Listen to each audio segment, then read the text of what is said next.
재미있는 창작서라. 이야기 뚝딱. 이번 이야기는 오랫동안 홀로 살아온 한 어머니에 관한 이야기로 막둥이 아들을 장가 보내려 사돈될 집안과 인사를 나누는 자리에서 글쎄 그 홀어머니가 기절할 듯 놀라 자빠지더니만 그냥 그 자리를 떠버렸다는 거 아니겠습니까? 그럼 그 연유가 무엇이었을지 다 함께 얼른 들어가 보실까요? 뚝딱.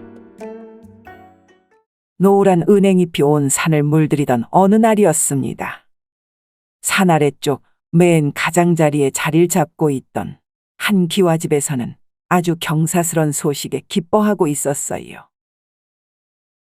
하이구야, 우리 막둥이 놈이 벌써 장가를 가겠다면서 대낮부터 어찌나 호들갑인지 모르겠소이다. 거참 세월도 무상하구려. 그래도 내 있는 거 없는 거 다 털어서라도 우리 막둥이 형석이한테만큼은 아쉬울 거 없이 해줘야 할 텐데 말이오. 근데 사는 동안엔 그리도 걱정을 많이 했으면서 거기선 왜 그리 말씀이 없는 겝니까? 거기서 또 여기저기 나댕기느라 쉴 틈이 없는 것이오? 그 기와집 마당채에서 먼 하늘에다 대고 혼잣말을 이어하는 이씨성을 가진 영순이었어요. 그녀는 십수년 전에 남편을 하늘로 떠나보낸 터 그나마 처가로부터 물려받은 막대한 유산으로 3명의 자식을 남부러울 것 없이 키워낸 그녀였습니다. 헌데 맏아들은 물론이고 둘째까지 시집 장가를 다 보낸 뒤였건만 이 막둥이 형석만이 홀로 남아 노총각이 된 채로만 남아 있었으니 눈에 밟히고도 남는 것이었지요. 그런데 어느 날이었습니다. 그런 걱정에 낮잠 한번 제대로 못 이루던 그때 막둥이 형석이 글쎄 아주 어리고도 속 깊은 처자가 자기하고 눈이 딱 맞았다면서 대뜸 집에 데려와 인사를 시키겠다는 것이 아니겠습니까? 그리고는 오전 내내 들떠 있다가 집을 나서는 것이었어요. 이에 그의 어머니 영수는 더할 나위 없이 기뻐하는 것이었지요. 그리고는 그 막둥이 아들을 기다리며 먼 하늘을 올려다보고 있던 것이었습니다. 먼저 간 남편을 떠올릴 아치면 줄곧 나타나던 뭉게구름이었거늘 어째 이날따라 유독 구름 한 점 없는 하늘이 뭔가 야속하기만 한 것이었어요. 이에 그녀의 넋두리는 아주 작정을 했다는 마냥 있는 대로 투정을 부리는 것이었습니다. 살아생전 그리도 싸돌아다니기만 하던 남편이었으니까 말이지요. 아직까지도 영순의 마음 한구석엔 그로 인한 커다란 구멍이 나 있는 듯도 한 것이었습니다. 그토록 사랑하던 남편이었건만 그런 구멍 하나 메워줄 생각 없이 그냥 갑작스레 하늘로 떠나가 버렸으니까 말이지요. 이에 때만 되면 그 무심하던 남편이 갔을 먼 하늘을 바라보며 줄곧 원망만 해온 것이었습니다. 하여간 어찌됐든 간에 이날 오후 늦음막허니 아주 어이없은 말숙이란 처자를 데려온 막둥이 형석이었습니다. 이를 본 영수는 입이 살짝 귀에 걸려버리는 것이었지요. 정말 말 그대로 아주 참한 용모에다가 말씨까지 잘 배운 티가 줄줄 흐르는 처녀였습니다. 정말 남주기가 아까운 그런 며느리감인 것이었지요. 이에 아주 흡족해하는 영순이었어요. 헌데 시어머니 될 뿐이라 그런지 다소 어려워만 하는 말숙이었습니다. 그런 그녀를 향해 별다른 물음도 갖질 않는 영순이었지요. 그저 양친 부모는 잘 살아계신지 또 자신의 아들은 어디가 그토록 좋은 것인지 정도만 들으면 되는 것이었습니다. 그러자 저희 부모님께서는 아주 건강히 잘 살아계십니다요. 더군다나 사윗감을 보시기도 전에 제가 맘에 차는 사람을 만났으면 된 거라며 어찌나 좋아하시던지 그냥 곧바로 양가 인사를 나눌 수 있기만을 학수고대하고 계십니다요. 이 말에 그저 흐뭇한 미소만을 지어 보이는 영순이었어요. 어찌됐든 자신의 막둥이 형석이가 아비 없이 자랐다는 소리는 듣게 하고 싶지 않은 터였건만 그런 형석이를 너무나 좋게 봐주는 말숙이인 것이었습니다. 그리고는 홀로 남은 자신을 그저 잘 매시면서 살고 싶다 이르는 것이었지요. 이런 며느리 될 처자의 말에 영수는 속으로 기쁨의 눈물을 흘렸어요. 그리고는 얼른 양가 인사를 나눌 수 있는 자리를 마련하는 것이었습니다. 그리고는 곧 며칠의 시간이 흘러 그 사돈들 집안의 양친이 영순의 집을 방문하기로 한 날이 되었어요. 이에 영수는 융숭한 대접을 하기 위해 아주 그럴싸한 잔치상을 차려놓은 터였습니다. 아니 근데 어찌도 이리 올 생각을 않고 있는 것이다냐? 형서가 넌 그 시간을 잘 이르기는 한 것이드냐? 그러자 이런 어머니의 말에 고개를 끄덕이며 답하는 형석이었어요. 아, 물론이죠.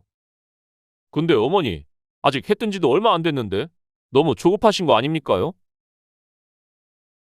이런 아들의 말에 잠시 숨을 고르는 영순이었습니다.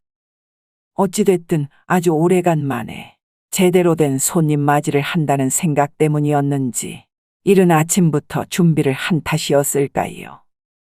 아들 말이 맞다며 마루에 앉아 한숨을 돌리는 영순이었습니다. 그리고는 얼마가 지났을까요. 해가 중천에 다다를 즈음 영순의 집 대문 밖에서 사람들 소리가 들려오는 것이었습니다. 이에 머슴이 대문을 열자 아주 고운 한복을 차려입은 그 사돈들 양친이 제 머슴들과 함께 소 한 마리를 끌고 들어오는 것이었어요. 이에 놀란 영순이 얼른 대문간으로 나가 그들을 맞이하는 것이었습니다. 아이고, 너무 먼 걸음을 하신 건 아닌지 모르겠습니다. 오시느라 고생하셨습니다요. 그러자 아주 말쑥한 차림의 말쑥 아버지가 고개를 조아리며 인사를 전하는 것이었어요. 고생은요. 아주 가벼운 발걸음으로 왔습니다. 이래 내 딸이 자제분 아니면 안 된다고 하는데 저희가 어찌 힘들이고 오겠습니까요? 아, 안 그런가 여보? 이런 남편의 말에 그 안 사람되는 말쑥의 어머니도 고개를 조아리며 영순을 쳐다보았습니다. 그런데 그 순간 다음 말을 잊지 못하는 그녀였어요. 이를 본 형석 어머니 영순도 뭔가 의아하다는 듯 고개를 갸웃하는 것이었지요.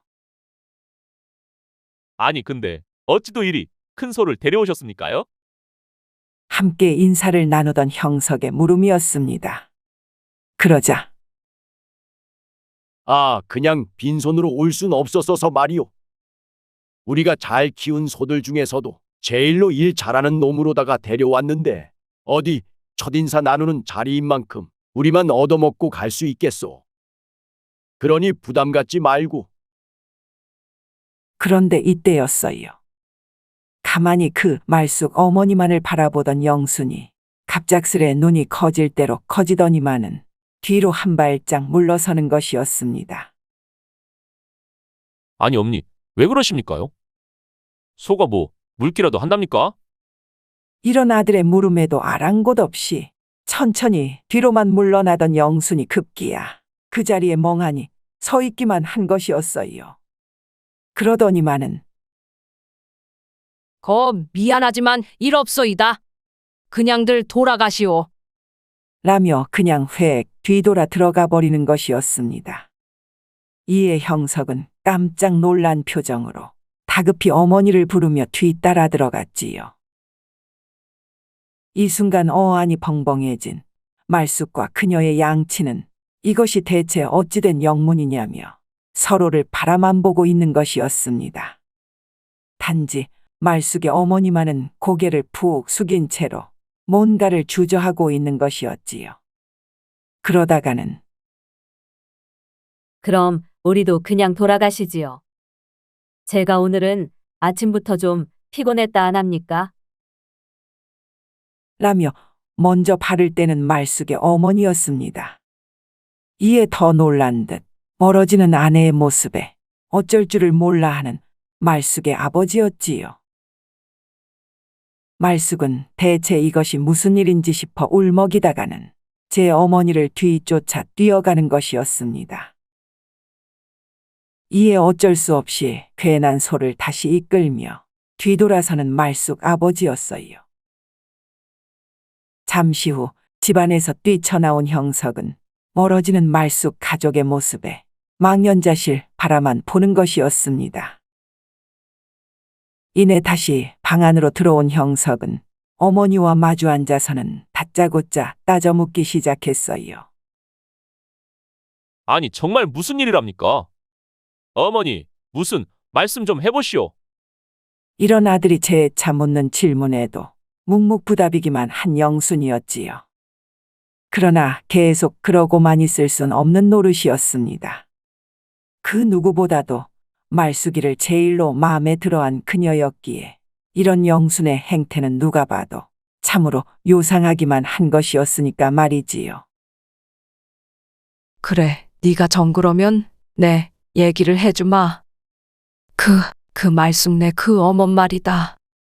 그러니까 그 집 여편네 말이요. 라며 천천히 말을 이어가는 어머니의 형석은 어느 순간부터 점점 입을 다물지 못하는 것이었어요. 그리고는 순간 뒤로 나앉아 버리는 것이었습니다. 그 말의 내용이라 함은 바로 이것이었어요. 오래전 형석의 아버지가 살아있을 때의 일이었습니다. 형석이가 막둥이로 태어나고도 얼마 지나지 않았을 시점, 형석의 애비는 또 밤늦게 집으로 겨들어온 것이었어요. 이전 둘째를 낳고 났을 때도 항상 남편의 밤늦은 귀가가 마음에 들지 않던 영순이었습니다.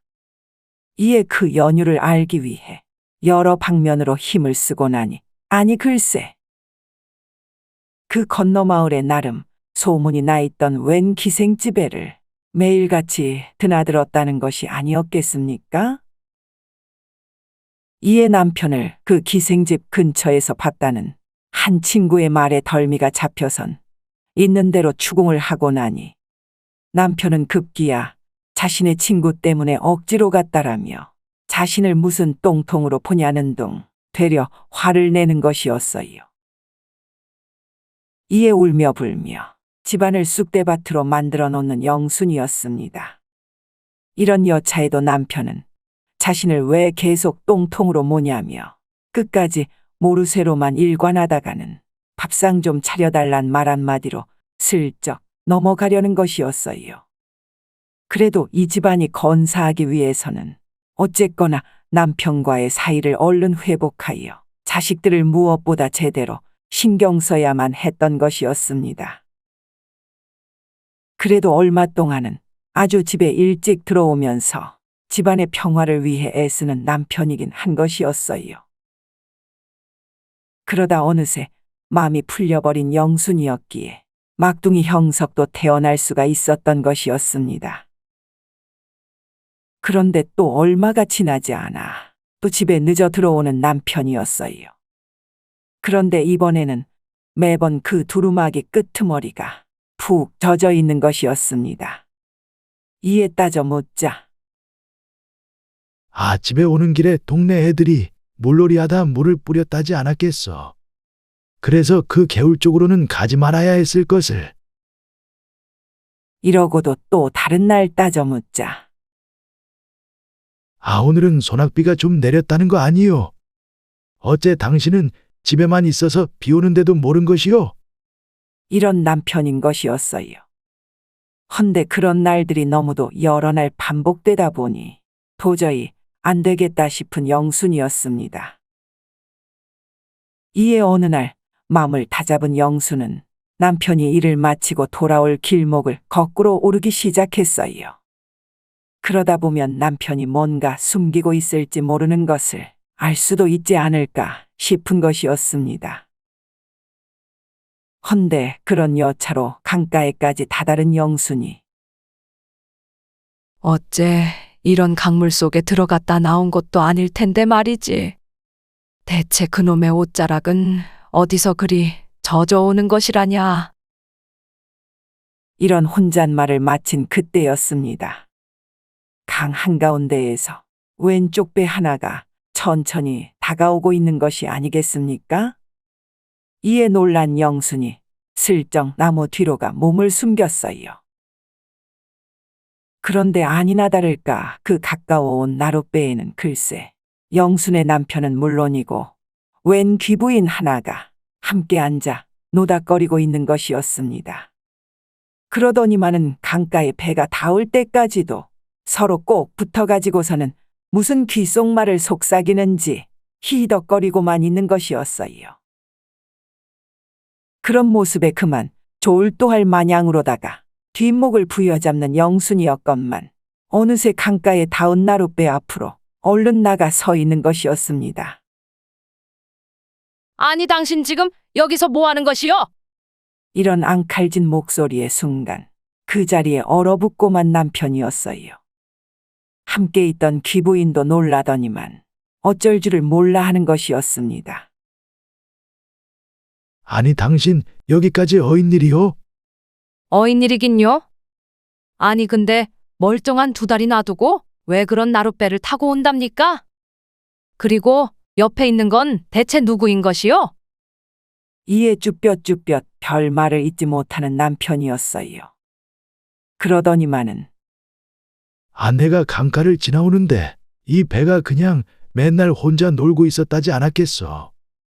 그래서 내 잠깐 재미로 타다 보니까는 글쎄 저 강 건너까지 갔다는 거 아닙니까? 근데 그쪽을 지나던 이 부인께서 같이 좀 탈 수 없겠냐고 물어오시기에 마침 자리도 비어있고 해서 같이 타고 온 것이었소이다. 이 말에 그저 어이가 없어 하는 영순이었습니다. 아니 그럼 처음 본 여자하고 그리 붙어서 배를 탔답니까? 내 여지껏 그놈의 옷자락이 왜 그리도 젖어 있었는지 의심이 돼서 여기까지 나와봤거늘. 이제서야 그 이유를 알았다는 거 아니겠소? 근데 무슨 오늘 처음 봤다라. 그 지나가는 똥개가 웃고 가겠수다. 이 사기꾼 같은 놈아. 그러자 손사래를 치며 말을 덧대는 남편이었어요. 그리 붙어 있었던 건 이쪽 부인께서 그러니까 그 배멀미가 난다 하지 않았겠어. 그래서 내 그 손이라도 좀 주물러주면 괜찮아지니까는 그냥 별 생각 없이 해주다가 그리 된 것이었어. 왜 당신도 내가 그 손가락하고 발가락 눌러주면 왜 소화도 된다 하고 그랬지 않았소? 뭐시여? 손가락하고 발가락을 뭐 어째? 야 이놈아. 내 손가락은 여 있고 발가락은 여 있는데 어디 외간 여자 몸땡이나 함부로 주무르고 그딴 소리가 나와. 내 저기 서갖고 배 들어올 때까정 다 봤고만. 이 말에 할 말을 잃어버린 남편이었습니다. 그리고 순간 영수는 그 귀부인을 째려보았더랬지요. 그러자 마치 남일이라는 마냥 다른 곳만 바라보며 딴청을 피우고 있는 귀부인이었어요. 근데 보아하니 그쪽도 나이 꽤나 자신 것 같은데 당신은 바깥 양반도 없어? 어디 남의 집 남편을 꼬드겨 가지고서는 그 배 타고 다니면서 한다는 것이 배멀미로 꼴이나 치는 것이요? 지집에서 쫓겨나기라도 했으면은 곱게 돌아다닐 일이지 어디서 똥물이나 튀기고 다니는 것이요? 에라 이 천한 거사. 그러자 얼굴이 새빨개진 귀부인이 곧 양손을 허리춤에 올리더니만은 보란듯이 영순 가까이로 다가오는 것이었어요. 그리고는 제 얼굴을 들이밀더니만 아니 지금 어따 대고 그런 말을 함부로 짓거리는 거요? 그리 따지면 내 눈에는 당신이 더 천해 보이는데. 그리고 뭐? 똥물? 아니 이것 보시오. 뭘로 보나 그 천한 당신 남편이니까 꼬리를 치면 먼저 쳐댔겠지. 어디 멀쩡해 보이는 내가 뭐가 아쉬워서 그런 꼬리 따위를 치겠소? 근데 또 이건 무슨 냄새야? 가까이서 보니까는 그 똥내는 당신한테서 나는구만 그래. 그러니까 당신 남편이 밖으로 나돌지. 어디 그 옆에 잠깐이라 붙어 있을 수 있겠소? 자다가도 벌떡 일어날 냄새가 이래 나는데.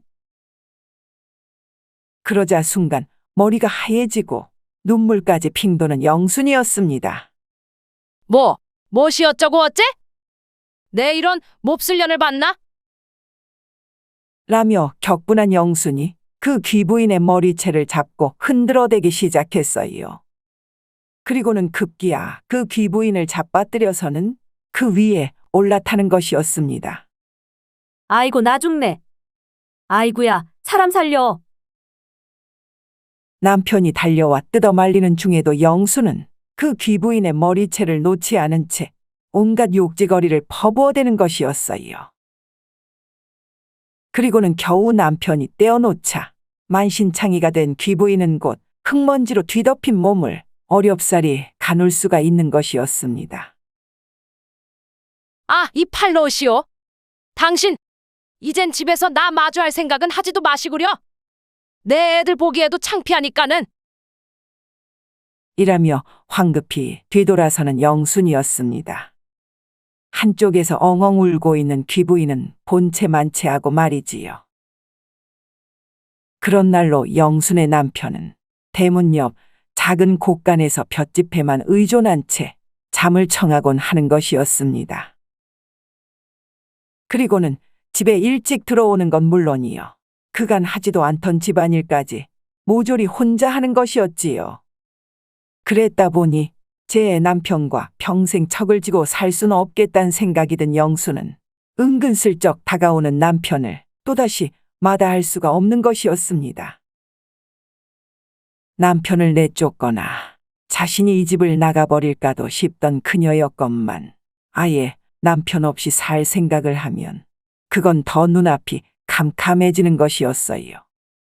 어쨌거나 한평생 남편만 알고 살아왔던지라 그때의 기억 따위는 그저 생채기 정도로만 여겨야 했던 영순이인 것이었습니다. 그런 식으로 몇 해가 흘러가 버리니 어느 정도는 마음이 풀어져 버린 영순이었어요. 허나 그날의 기억은 한평생 지워지지가 않을 것 같았습니다. 헌데 그러고도 그리 오래 지나지 않았을 시점 그 남편이 글쎄 친구들과 함께 산에 올랐다가는 독사한테 물려 운명을 달리했다는 것이 아니겠습니까? 이에 영수는 사람들이 잔뜩 모인 장례기간 내내 눈물을 멈출 줄 모르는 것이었어요. 그리고는 한 해 동안 식음을 전폐한 채로 삐쩍 말라가기만 한 것이었습니다. 눈물이 더 나오지 않을 때에도 오직 뒷산에 있는 절에만 오가면서 한없는 슬픔에만 잠겨 있는 것이었지요. 이후엔 그나마라도 자식들의 지극한 관심과 봉양으로 다시금 기운을 차리긴 했지만 말입니다. 이러한 어머니의 사정을 그 누구보다도 잘 알고 있던 막둥이 형석이었건만 그 강가에서의 일은 살아생전 처음 듣는 것이었어요. 그랬기에 그런 어머니와 마주 앉은 자리에서 그는 할 말이 전혀 없는 것이었습니다. 그 강가에서 마주했던 그리고 그 머리채를 부여잡고 흔들 수밖에 없었던 바로 그 귀부인이란 분이 자신의 연인 말숙이의 어머니였으니까 말이지요. 그래서 내 그 집 식구들을 그리 매몰차게 내쫓을 수밖에 없었던 것이었다. 누군들 자식이 사랑하는 여자를 데려와서 그 부모까지 인사시키는데 마다할 사람이 있다더냐. 내 평생 지워지지 않는 그런 악연이 얽혀있지 않은 이상 말이지. 이런 어머니의 말에 형석은 그저 고개만 숙이고 있을 뿐이었어요. 헌데 그러더니만은 그런데 어머니, 시간도 오래 지났을 뿐더러 아버지도 지금은 저 먼 하늘에서 내려다보고 계시지 않겠습니까요? 그럼 이 막내인 제가 이제서야 평생 연을 만났는데 정말 이러시면 어찌해야 한답니까? 그러니 부디 그 노여움을 푸시고. 이 순간 아들의 말을 끊는 영순이었습니다. 내 그런 노력을 안 한 것도 아니었다.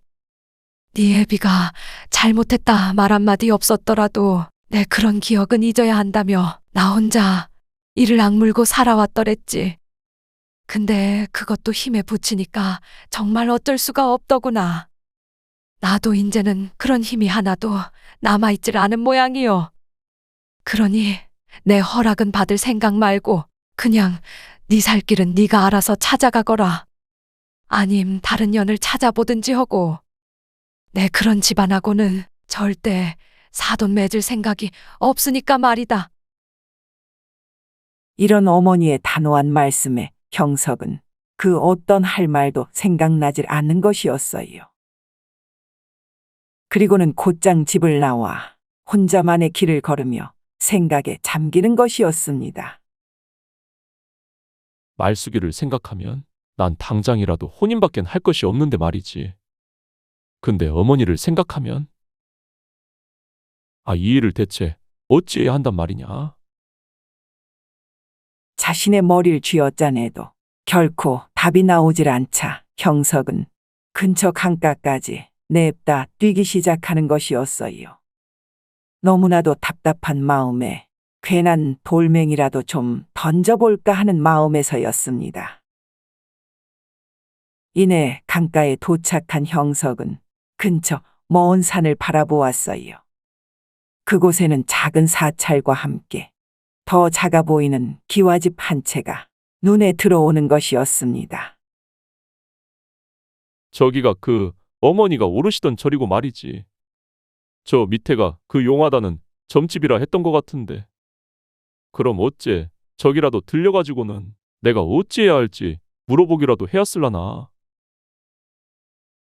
사실 형석은 자신이 태어난 것도 저 점집에서 나으라 점지해줬기에 나았다는 그런 얘길 잘하면서 쭉 들어온 터였어요. 그랬기에 점 보는데 관심이 많았다던 아버지처럼 자신 또한 그런 무당을 통하면 뭔가 무너진 하늘에 솟아날 구멍 하나쯤은 찾을 수 있지 않을까 싶은 것이었습니다. 헌데 이런 생각에 잠겨있던 그때였어요. 멀리서 마주오던 한 처자가 형석을 부르는 것이었습니다. 그녀는 마침 형석을 만나러 오던 말숙이인 것이었지요. 이내 말숙과 마주한 형석은 그녀를 얼싸안으며 눈물을 터뜨리는 것이었습니다. 그리고는 자신의 어머니가 해준 모든 이야기를 들려주는 것이었지요. 이에 모든 상황을 알게 된 말숙도 난감하긴 마찬가지였습니다. 그럼 이젠 어찌해야 할까요? 우리가 이토록 사랑을 하지만서도 어머님들 사이는 이미 틀어질 대로 틀어져 원수지간이 되어 있는 것인데, 그럼 당장 내 어머니한테 가서 지금이라도 잘못했다 용서를 비셔보라고 할까요? 그것밖엔 방법이 없어 보이는데 말입니다. 그러자 곰곰이 생각에 잠겨있던 형석은 고개를 절레절레 흔드는 것이었어요. 글쎄, 단순히 그것만으론 풀릴 듯하지 않아서 말이지. 그리고 무엇보다 당신 어머님의 입장도 있는 것 아니겠소. 그러니 그보다는 뭔가. 라며 또 한 번 먼 산을 올려보는 형석이었습니다. 그러더니만은 그럼 저기서 한번 방법을 찾아보는 것은 어떻겠소? 이 말에 함께 산허리를 바라보는 말숙이었어요. 그리고는 잠시 후 그 산속의 작은 기와집 무당 앞에 앉아있는 그들이었습니다. 이내 단 몇 가지씩 무당이 물어보는 대로 각자의 태어난 시와 그 밖의 신상에 대해 차례차례 털어놓는 형석과 말숙이었지요. 그래. 그럼 네 어머니가 이 산중의 절을 그리도 자주 찾았던 그 영순이라는 분이란 말이지. 이에 눈을 동그랗게 뜬 형석이 말을 이었어요. 아니, 제 어머니를 어찌 아신답니까?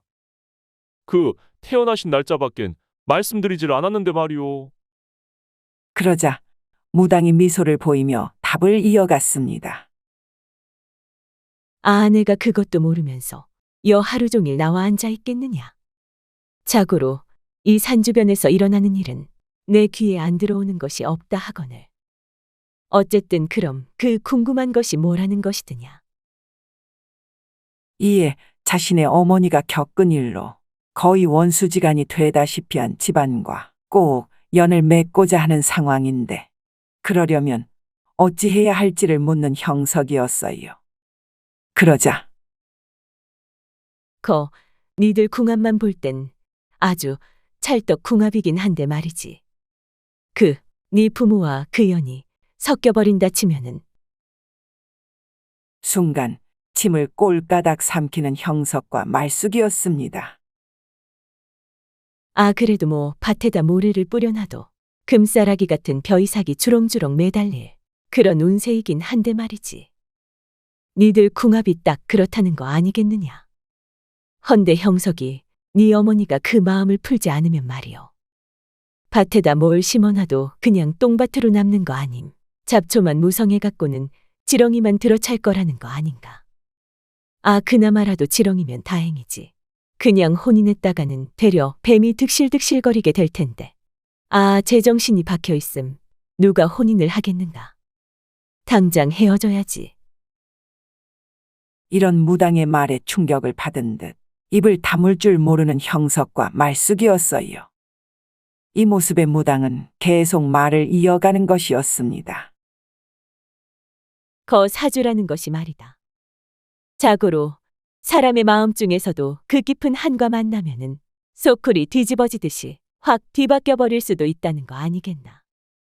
그 당사자도 그렇거니와 그 연과 맞닿아 있는 주변 사람들도 함께 말이지. 그러니까 따지고 보면 그런 마음을 전부 돌이켜봐야 딱딱 들어맞는 사주를 제대로 알 수 있는 것이네. 모든 것이 그 맘쓰기에 달렸다 하는 것처럼 요놈의 인간 세상을 알려면 제일 먼저 그 엮인 마음을 알아야 된다. 이 말인 것이요. 알겠는가? 이에 천천히 고개를 끄덕이는 그들이었어요. 근데 너희들은 아주 더 크게 엮여버렸어. 웬만한 자식들 그 10배 이상으로 말이지. 아니, 그건 또 무슨 말이랍니까? 이런 형석의 물음에 무당은 잠시 고민을 이어하더니만 네 어머니가 아주 기가 보통 세신 분이 아니다 이 말이다. 그 기세기로 따지면 전국 팔도에서 당장 이름을 내걸어도 될 만한 분이다 이 말인 것이요. 그러니 어쩌다 원한을 사거나 그것을 제때에 풀어주지 않으면 말이지. 누구든 그 기에 눌려 한 번에 풀릴 일도 전부 꼬여버린다는 말일세. 그럼 니들이 왜 헤어져야 하는지 좀 감이 오는가? 그러자 그제서야 좀 알겠다는 듯 고개를 끄덕이는 형석과 말숙이었어요. 헌데 이 와중에도 말숙만을 쳐다보는 형석이었습니다. 도저히 헤어질 순 없다 말하는 눈빛으로 말이지요. 그럼 그 어머니의 마음을 풀어준다는 것이 말입니다. 우리가 뭘 어찌해야 되는 것입니까요? 그리고 만일 그럴 수만 있다라면 우리가 정말 혼인해도 괜찮은 걸까요? 풀릴 수 없는 것이 풀려버린다라. 뭐 그럴 수만 있다면야. 자네들이 혼인해도 괜찮을 순 있네만. 그럼 어째 그런 어머니의 마음을 당장이라도 풀어드려 볼 작정을 한 것인가? 자네가 데려온 처자도 그런 마음이 있는 것이여. 그러자 침을 꼴까닥 삼켜내던 말숙도 고개를 끄덕였습니다. 그럼 뭐 아주 방법이 없는 건 아니니까 말이지. 사실 그것이 딱 하나밖에 없는 방법이지만 말이야. 어찌됐든 당신들이 그토록 원한다니까는 내 자네 어머니 마음을 풀 수 있는 그 방법 하나를 알려주겠네. 그건 바로 순간 서로의 손을 맞잡은 형석과 말숙이 무당을 바라보는 것이었어요. 그건 바로 자네 어머니를 당장 시집 보내드리는 걸세. 그것도 아주 꿀 떨어지는 신혼의 기분으로다가 말이야. 이 말에 그저 해 하고 입만 벌리고 있는 형석과 말숙이었지요.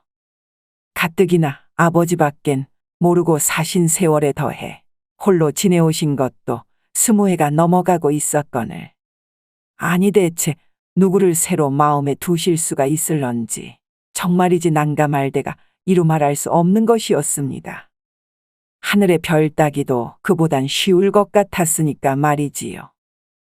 허나 그 방법이란 것이 딱 이거 하나밖엔 없다. 이르는 무당이었기에. 곧장 집으로 돌아온 형석은 또 한 번 머리를 쥐어싸매며 방바닥에서 뒹굴고만 있는 것이었어요. 이젠 혼자가 더 편한 것 같다면서 그 어떤 말동무 하나 곁에 두질 않아오신 그런 어머니였기 때문이었습니다. 하지만 다음 날로 동구 밖을 나선 형석이는 맘씨 좋고 참된 호라비들을 찾아 이곳저곳을 쏘다니기 시작했어요. 물론 말숙이도 동참한 것은 당연했고 말입니다. 아주 믿을 만한 어르신들만 골라 찾아다니려니까는 발품을 이만저만 팔 수밖에 없는 것이었어요. 그랬다 보니 이튿날이 되어서야 겨우 몇몇 좀 믿을 만한 호라비들을 설득할 수 있는 것이었습니다. 이에 다소 안도의 한숨을 내쉰 형석은 며칠 간격으로 한 명씩 순서대로 집에 와달라 부탁하는 것이었어요. 무엇보다 자신의 어머니와 잘 안 되는 한이 있더라도 사례는 아주 톡톡히 치르겠다 일러놓은 터였습니다. 그리고 나자 형석은 집안일만 살피고 계신 어머니께 슬쩍 다가가는 것이었어요. 저 엄니 오늘 시간 좀 어떠신지 모르겠습니다요. 그러자 대청마루에서 자수를 놓고 있던 어머니가 근데 너 말씨가 왜 그런 것이냐? 시간이 뭐가 어떻냐니? 오늘 아침에 뭐 잘못 먹었느냐? 아, 그런 것이 아니고요. 왜 그 있지 않습니까? 날도 선선해가지고 나다니기도 참 좋은 날씨인데 말이요. 왜 그 아주 선하신 분이라도 한 분 계시면은 함께 나들이도 나가고 방에 앉아 고구마도 까먹고 하면 좀 좋지 않느냐는 말이지요. 그러자 그 순간 웬 자다 봉창 두들기는 소리를 하냐는 어머니였어요. 그리고는 곧 방으로 휑하니 들어가 버리는 것이었습니다. 네, 널 오래 데리고 살다 보니 참 별소리를 다 듣겠구나. 누구랑 남사시럽게 뭘 같이 한다는 것이요. 나 혼자 숨쉬며 살기도 버거워 죽겠구먼. 이런 어머니의 형석은 괜한 디딤돌만 재차 밟아대는 것이었지요. 헌데 그때였어요. 마침 약속한 시간에 이르러 오늘 처음 찾아오기로 한 김생원 어르신이 대문을 두드리는 것이었습니다. 이에 곧장 문을 열어준 형석이었지요. 이 소리에 형석 어머니 영순도 누가 왔는지 궁금한 터 방을 나와 보는 것이었습니다. 아이고, 안녕하십니까? 제가 실례가 안 된다면 잠깐 인사나 좀 나눌 수 있을지 하고 말입니다. 아니, 어인일이신가요? 전 저짝 호동마을에 사는 김생원이라 하는데 말이오. 얼마 전 장터를 지나다가 우연히 한날이 따온 미모의 여성을 봤는데 말이지요. 그땐 일이 있어 말을 못 걸었다가 한참을 수소문한 끝에 그분이 사는 집을 찾아냈다는 거 아니겠소. 그래서 일에 잘 차려입고 내 오늘에야 와본 것이거늘. 어째 그 장터에서 볼 때보다도 그 얼굴에서 환한 빛가정 난답니까? 내 그 비결이라도 좀 알러 왔소이다. 이런 터무니없는 말에 형석은 어찌해야 할지 제 입술만 깨물고 있었어요. 나름 지연에 준비하신 말씀이었을 터. 이런 얘기가 제 어머니한테 먹힐 리 만무한 것이었으니까 말입니다. 그런 얘기를 듣고 난 영순도 뭔 대체 해괴망측한 소리냐는 마냥 인상을 찌푸리고 있었지요. 헌데 어찌된 일이었을까요? 갑작스레 그 인상이 쭉 펴지더니만 아, 그럼 뭐 이리로 들어오시지요. 네, 차나 한 잔 내드리겠습니다. 라는 것 아니겠습니까? 이런 어머니의 대응에 두 눈이 휘둥그레지는 형석이었지요. 아이고, 감사합니다. 역시 그 미모만큼이나 마음씨 하나도 넉넉하시구려. 허허. 순식간에 성사된 만남이라 형석은 어리둥절하면서도 기쁘기 그지 없는 것이었습니다. 잘만 하면 이번 한 번에 어머니도 새 가정을 꾸리시는 건 물론 그 무당의 말처럼 자신 또한 말숙과 함께 평생을 행복해 할 수 있을 거란 희망이 차오르는 것이었지요. 헌데 얼마만큼의 시간이 흘렀을까요? 그 어머니의 방에서 약간의 시끄러운 소리가 흘러나오더니만 금세 문이 열려 젖혀지며 그 김생원 어르신이 씩씩대며 나오는 것이었습니다. 아니 어르신, 무슨 일이시길래 벌써 나오신답니까? 네. 자네 어머니를 잘못 봐도 한참은 잘못 본 것 같네.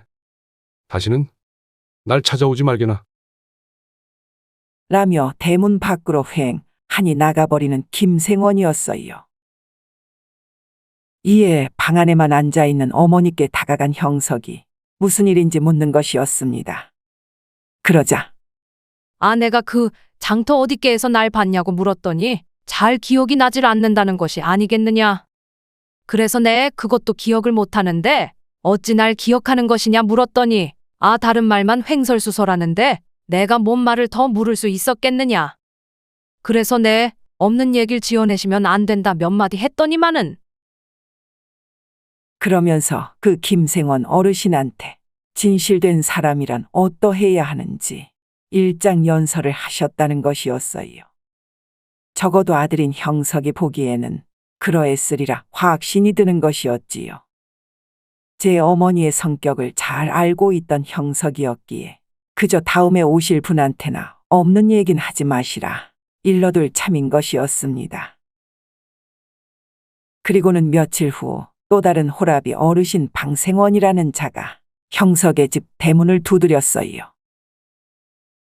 내 없는 얘긴 절대 안 할 것이니 걱정 말게나. 그저 내 재산은 물론이고 마음속 깊은 얘기들만 나눌 터이니 자넨 어머니 혼수감 걱정이나 해두구려.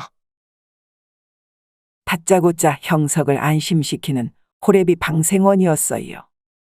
이에 어머니와 인사를 나눈 후 그 사랑방으로까지 금방 들어가 버리는 어르신이었습니다. 그 모습에 나름 믿음이 가는 형석이었지요. 그리고는 얼마의 시간이 흘렀을까요? 어느새 해가 저물고 귀뚜라미 소리만 유난히 울리던 그때에 환히 웃으며 사랑방을 나서는 방생원 어르신이었습니다. 심지어 어머니까지 몸소 나와 대문까지 배웅을 해드리는 모습에 형석은 이제 됐다 싶은 것이었어요. 이제 몇 번의 만남만 좀 이어지다 보면 자신도 얼른 말숙과 혼이 날 수 있겠다 싶은 것이었습니다. 헌데 하루가 지나고 이틀이 지난 때였어요. 마냥 집안에서만 본인 일을 하고 계시는 어머니의 모습에 형석은 의아해하며 묻는 것이었습니다. 아, 근데 말입니다, 어머니.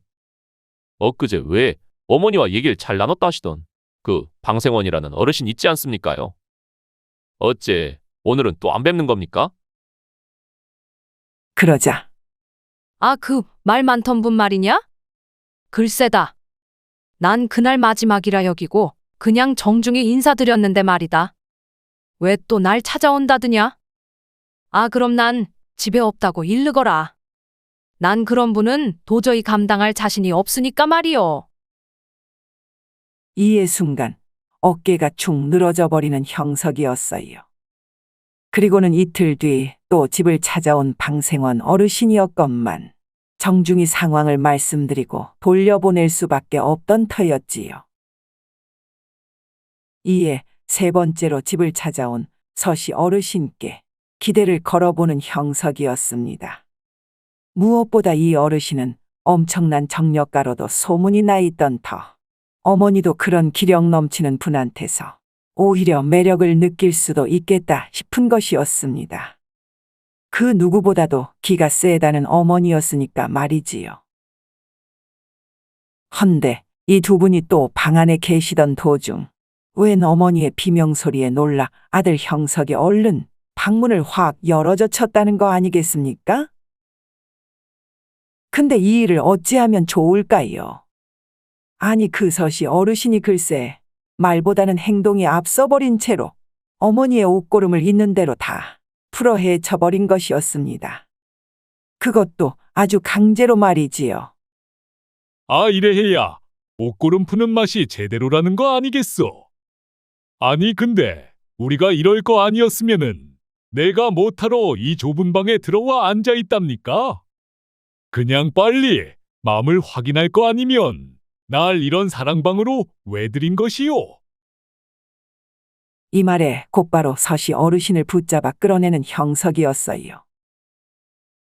거나이 자시고 이것이 무슨 행패랍니까? 빨리 사과하시고 당장 돌아가시오.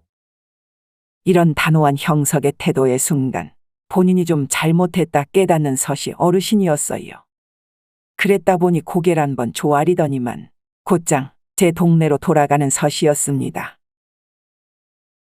이에 형석과 말숙은 더 이상 어르신을 찾아 내세우는 일은 생각도 못하는 것이었지요. 더 큰 화를 당하면 어찌할까 싶은 것이었기에 이젠 하는 수 없이 한 번 더 무당을 찾아간 그들이었습니다. 내가 처음부터 힘들 거라 하지 않았느냐. 보통의 안목 갖고는 그런 나이 지긋한 분의 평생 배필을 꼽아내긴 쉽지 않은 터. 그럼 뭐 할 수 없지. 내가 복채를 더 받아야 하는 수밖에. 어째 주머니는 두둑히 채워왔다더냐. 그러자 형석은 있는 대로 엽전 꾸러미를 꺼내 무당 앞에 밀어놓는 것이었습니다. 거 준비성 하나는 인정해줘야겠구만 그래. 그럼 일단 오늘은 돌아가거라. 그리고만 하루가 지나고서는 내 아는 양반을 보낼 테니 그분만 기다리고 있으면 될 것이렸다. 내 그분이라면 네 어머니도 한 번에 딱 반해버리고도 남을 테니까 말이지. 이런 놀라운 말에 고개를 조아리며 점집을 나선 그들이었어요. 그리고는 만하루 동안 해시계만 바라보며 기다리는 것이었습니다. 드디어 그 시각이 되고 난 그때에 정말 무당의 말처럼 형석의 집 대문을 두드리는 누군가의 음성이 들려왔어요. 걔 아무도 없느냐? 이 문 빨리 열지 못할까? 난데없는 호통 소리에 형석은 물론이고 어머니 영순도 화들짝 놀라 나와 문을 열어보는 것이었습니다. 그러자 거참, 어른이 문을 열라는데 이리도 늦어서야 어디 쓰겠느냐? 그 동작이 굼뜬 것은 예나 지금이나 마찬가지구만 그래. 이런 호기로운 말본세에 어이가 없어버린 형석과 영순이었어요. 아니, 댁은 뉘시길래 빨리 문을 열으라는 거요? 어디 집을 잘못 찾아오신 거 아닙니까? 이런 영순의 말에 잘못 찾기는 여기가 이영순 당신하고 막둥이 형석이가 사는 집이라는 거 아니요? 근데 어디서 아닌 척이야? 지금 날 똥통으로 아는 건가? 똥통이라. 평상시 영순의 남편이 자주 쓰던 말인 것이었어요. 대놓고 자신을 무시한다며 핀잔을 줄 때마다 썼던 그 말인 것이었습니다. 이에 괜한 친근함이 발동된 것인지 이런 요상스런 어르신의 모습에도 영순은 아무런 대꾸도 하질 못한 채 뒤로 물러서기만 하는 것이었어요. 근데 오랜만에 오니까는 아주 감개가 무량하구만 그래. 근데 여 살던 만식이는 어디로 갔는가? 아직도 똥밭에 구르고 있을라는가? 이 말에 두 눈이 휘둥그레진 영순이었어요. 아니, 우리 만식이를 어찌 아신답니까? 정말 당신 대체 뉘시오? 이런 어머니가 슬슬 격분할 기미가 보이는 그때였어요. 형석이가 이를 틈타 끼어드는 것이었습니다. 만식이는 오래전에 집을 나갔다 들깨한테 물려가지고는 저기 저 뒷산에다 잘 묻어줬다 안 합니까요? 예전 제 아버지께서도 참 이뻐하던 똥개라 들었는데 말이죠. 이 말에 고개를 끄덕이는 어르신이었어요. 그랬구만. 그래. 정말 잘 따르는 아이였는데 말이지. 정말 가엾게 됐구만. 이라며 꽉 입을 다문 채 대청마루에 걸터앉는 그였습니다. 지금 그쪽이 누군지 빨리 알려주셔야 할 거 아닙니까? 지금 남이 집에 들어와서는 뭔 이상한 소리만 했었는 겁니까? 이럴 거면 당장 안 나가요. 이런 영순의 말에 어르신은 잠시나마 허공을 바라보더니 말을 잇는 것이었어요. 그려 그럴 만도 하지. 내가 이래 오랜만에 왔는데 어디 날 알아볼 수나 있겠는가? 그리고 네가 형석인가 본데 정말 몰라보게 많이 컸구만. 그 어릴 때 모습이 하나도 없으니. 라며 다시 입을 열던 어르신은 곧 무언가를 주섬주섬 꺼내기 시작하는 것이었어요. 그러더니만 자, 이것이 나를 얘기해 주는 것이요. 내가 누군지 그리고 지금 이 집에 왜 왔는지. 이 소리에 그 어르신이 꺼내드는 걸 본 영수는 깜짝 놀라 주저앉을 뻔한 것이었습니다. 그것은 바로 아주 오래된 보석함으로 그 안에는 예쁜 폐물들이 여러 들어있는 것이었어요. 왜 우리가 둘째를 낳고서 한 달쯤 지났을 때였나? 그때도 당신한테 혼이 나서는 내 집을 나가버린다며 홧김에 당신 보석함을 들고 나갔었는데 말이야. 그때 그걸 팔아서는 어디 묵을 데나 찾아보려고 했었는데 말이지. 헌데 차마 그럴 수가 없겠더라고. 이것이 당신이 어떻게 모은 것인데 그냥 내가 지인들한테 신세지는 편이 홀 나왔어서 말이지. 그래서 내 누구도 알지 못하는 뒷산 언덕계에 잘 묻어놨었는데 말이오. 아, 얼마 지나지 않아서 집에 돌아왔을 때 내 그걸 아주 까맣게 잊어버렸다는 거 아니었겠소. 근데 당신도 뭔 말이 없었고 말이지. 그 보석함을 꽤나 아꼈을 텐데 말이오. 이런 말을 듣던 영수는 그 보석함을 건네봤더니만 닭똥 같은 눈물을 뚝뚝 떨어뜨리는 것이었어요. 아니 근데 이걸 당신이 왜 갖고 있다는 것이요? 대체 당신은 누군데 왜 우리 남편 행세를 하고 있는 것이냐 말이오. 이에 순간 자리에서 벌떡 일어나는 어르신이었습니다.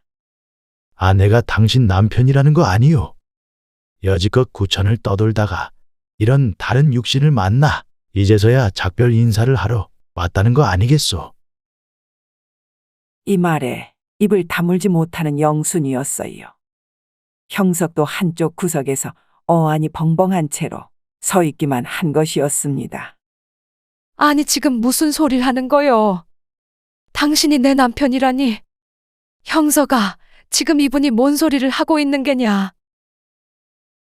그러자 큰 숨을 들이키던 어르신이 내가 맞소이다. 당신 남편. 비록 이 몸뚱아리는 다른 사람이지만서도 이 안에 있는 나는 당신이 알던 그 똑같은 당신 남편이란 말이외다. 아, 그 보석함을 갖고 온 걸 보면 내 지금 무슨 말을 하는 건지 바로 알지 않겠소? 이 말에 보석함을 만지작거리던 영순이 고개를 내저으며 말을 이었습니다. 이건 너무 오래된 터라 언제 남편이 누구한테고 얘기해줬을지 모르지 않습니까? 나도 이걸 잃어버렸다 하면 뭔 얘기를 들을지 몰라. 차마 입 밖에도 못 꺼냈던 것을. 내 남편은 여기저기 떠벌리고 다녔을지 내 어찌 알 것이오. 그러자 묵묵히 있던 남편이 말을 이었어요. 그럼 내가 떠나가고 난 뒤에 장롱 밑에 숨겨뒀던 내 비상금은 찾아봤을 거 아니요? 그 뭉치돈이 장장 328량. 아, 이 금액이 어디 틀리면 틀리다고 말을 해보시오. 그리고 왜 내가 떠나가기 얼마 전에 내가 자면서 하도 방귀를 끼니까는 나가 자라면서 내쫓지 않았소. 그때 내 작은 놈 방에서 잘 때 왜 항상 그 꽃무늬가 그려진 이불을 덮어주지 않았습니까? 그것도 진달래와 개나리가 어울려 있는 그 당신이 아끼는 이불 무늬가정 안다 하는데 아, 이래도 당신 남편이 아니라 고집 피울 거요? 이런 그의 말에 그것이 전부 맞다는 듯 깜짝 놀라는 영순이었어요. 아구머니나 어찌 그걸 다. 아니 그럼 정말 당신이 내 남편이란 말이오? 라고 하자 그 할아범은 천천히 영순 가까이로 다가가는 것이었어요. 그래, 맞소이다. 당신 남편 황칠순이 내 잠깐 이 몸으로다가 당신을 보러 온 것이요. 이내 그들은 눈물을 터뜨리며 서로를 얼싸안기에 이르렀습니다. 내 무슨 말을 더 할 수 있겠소. 이만큼이나 우리밖에 모르는 것을 다 알고 있는데 말이지. 아니 근데 어찌 그때는 그리 말도 없이 갈 수가 있었답니까? 아나한테 정말 미안하지도 않소? 아나도 미리 알았다면 내가 못하러 그런 말 한마디도 않고 그리 갔겠어. 나도 너무 갑작스레 당한 일이라. 독사에 물렸던 그 당시를 떠올린 것인지 어르신의 인상은 있는 대로 찌푸려지는 것이었어요. 그러다가는 곧 눈앞에 서 있는 형석이를 보자 환히 웃으며 말을 잇는 것이었습니다. 우리 형석이가 아주 잘 커주어서 난 다시 돌아갈지언정 미련이 없어버리는구나. 우리 형석이. 이 말에 어느새 그 옆에와 무릎을 꿇고는 그 어르신을 끌어안는 형석이었어요. 아버지, 아버지. 이런 재회가 무르익을 즈음 그 어르신은 다시 말을 이어갔습니다. 영순이 내일이 당신을 보기 전에 그간 얼마나 보고 싶었는지 그걸 표현할 길이 없다 하지 않겠어. 어째 나와 살면서 나 때문에도 웃고 나 때문에도 참 많이 울었다는 거 아니겠소. 그래서 내 이 말을 꼭 전해주러 왔소이다. 자신이 여기는 그 남편 곁에서 말 하나하나를 가만히 듣고 있는 영순이었어요. 내 그날 강가에서 있던 일은 정말 가슴 깊이 뉘우치면서 후회하고 있다오. 당신에 대한 그 진심 하나만을 매순간 되새기면서 말이 외다. 그러니 이제 그 노여움을 내려놓고 우리 형석이의 앞날을 축복해 줍시다. 내 그간 정말 미안했소. 그러자 다 말라버린 줄만 알았던 눈물이 뺨을 타고 흐르는 영순이었습니다. 그 말 속의 무언가가 그녀의 맘속 깊은 곳에 전해진 것이었지요. 그토록 듣고 싶어도 한 번도 들을 수 없었던 남편의 진심 어린 말이었으니까 말입니다. 내 다시 저승에 가더라도 오직 당신만 생각하고 있겠소이다. 그리고 무엇이 됐든지 간에 당신과 우리 세 아들, 딸들을 위해 내 힘 써보도록 하겠소. 부디 나와 다 못 이룬 인생 정말 행복하게 이분과 함께 잘 살아주길 바라오. 이 말을 끝으로 아내 영순을 꼭 끌어안아주는 어르신이었습니다. 그리고 그 팔의 힘이 천천히 풀려버리는 것이었지요. 그러다 결국 그는 그 자리에 쓰러져 눕는 것이었습니다. 대략 반나절이 지나는 동안까지도 눈을 뜰 생각을 않는 어르신이었어요. 그렇게 정신이 돌아오기만을 기다리던 그때 영순과 형석의 곁에서 눈을 뜨는 그였습니다. 아이고야, 이제 정신이 좀 드신답니까? 아니, 여기가 어디요? 근데 당신들은 뉘신지? 정신은 돌아왔건만 자신이 이 집에 온 기억이 전혀 없는 그였어요. 성은 윤이요. 이름은 회성이라 불리는 자로서 그는 저 먼 타지에서 약간의 땅 부자로 통하는 그런 호랍이었던 것이었습니다.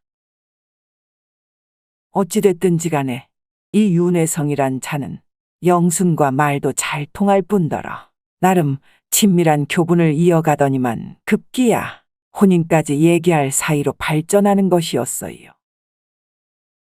자신의 남편이 그리 빙의된 채로 그 진심 어린 얘기까지 들려주었으니 그날로 영순의 마음에는 또 단 하나의 결심이 설 수밖에 없는 것이었습니다.